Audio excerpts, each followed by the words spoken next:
Alright. Howdy. Hey. Hello. D&D stories. D&D stories. A blue scythe was found by my party. I'll tell this story, I guess. This is the only one that's coming to my end. This is from a few years ago. But the blue scythe was significant because it had some special magical property, blah, blah, blah, blah, blah. So, my orc rogue, the human fire John, yeah, super creative name, I know, and sauce, it's sauce with a T, but heavy emphasis on the first SA, who was a fey creature. That's just how Jack described them, a fey creature. Were, I guess, gallivanting through the old forest looking for the blue scythe, who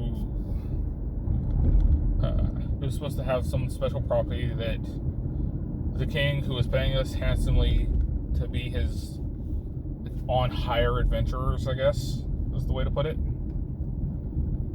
So yeah, our party had been saved, some local noble, and got hired on by their king to be an on-call adventure party.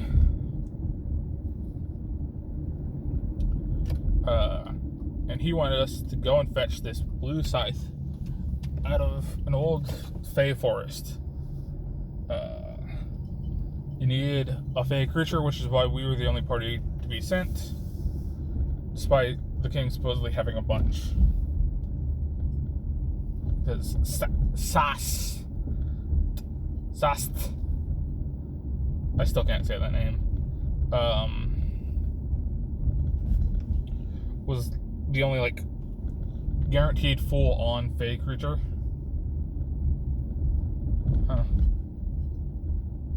There's guys walking in suits. One of them's on crutches. I wonder why. But, we got picked for the thing because originally the DM was going to make it so that we were going to do a big competition thing where it'd be all of us trying different activities to see what team would be best to go through this forest. Then Sam realized that she had made it a female, or not a female, a fey only forest. Like, you needed fey magic to get you through it properly.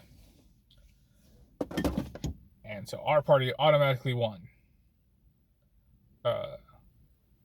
Well, I say our, but the idea was all of us would be playing the different characters, because these were randomly rolled character sheets that we had pre-designed, and whatever character won each section would then go into a final round, and we would pick from that. But the first thing was a team-based thing of 3, because there was 3 of us playing, and then Sam was his GM.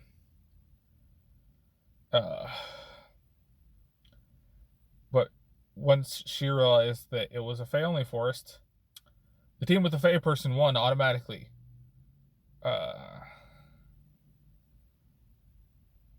And effectively, we were too busy laughing at, like, 3 hours of planning going out the window immediately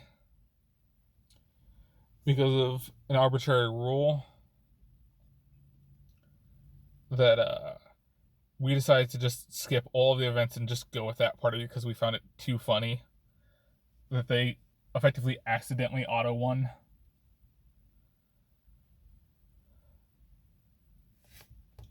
Because John, John's player rather, who's named Mike, they were too busy laughing at everything to like say their opinion, and I wasn't feeling great, so we just decided to skip all of that. And Sasta, Clementine, my orc, and John became our party for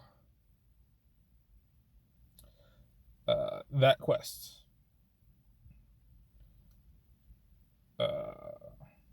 I know it doesn't make sense because like we didn't save the nobles, the players, but that was how they got recommended. The characters got recommended.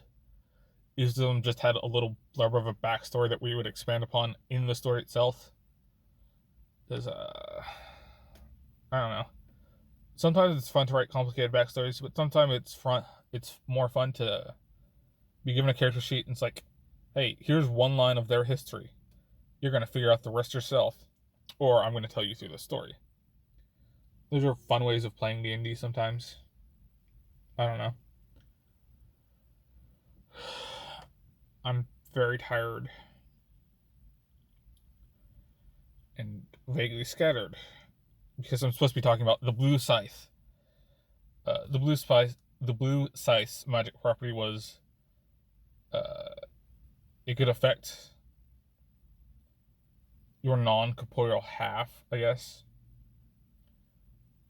Its mechanic was you could do temporary damage to stats instead of health if you so choose, which we used to terrorize people, if I'm being honest, because we would go around cutting up people's wisdom and then tricking them into bad deals. I think we attacked like 2 different towns where my character Clementine would go in with a scythe and attack several people, focusing only on the wisdom stat as the primary method of attack, or what would be damaged. Then John and Shasta would come in and sell a magic potion that would fix like the damage. In reality, the damage only lasted like an hour, so they would come in 30 minutes later and it's like, hey, if you drink this, then your then you'll return to normal in the next 30 minutes, or your money back guaranteed. And we were not hiding it at all because the people we were selling it to had damaged wisdom and couldn't figure anything out. So we got away with this way longer than we should have, because anytime guards would show up, I would go for them with the scythe. Make them dumb. Interesting. Yeah. I always seem to end up playing like the weirder characters. Like, because we picked the names for them, and I picked Clementine because I was holding an apple, which is weird because, clementines are oranges, or whatever. They're the tiny version of oranges. They have a different name, but I don't remember what it is. Yeah. There's your D&D story. The Blue Scythe.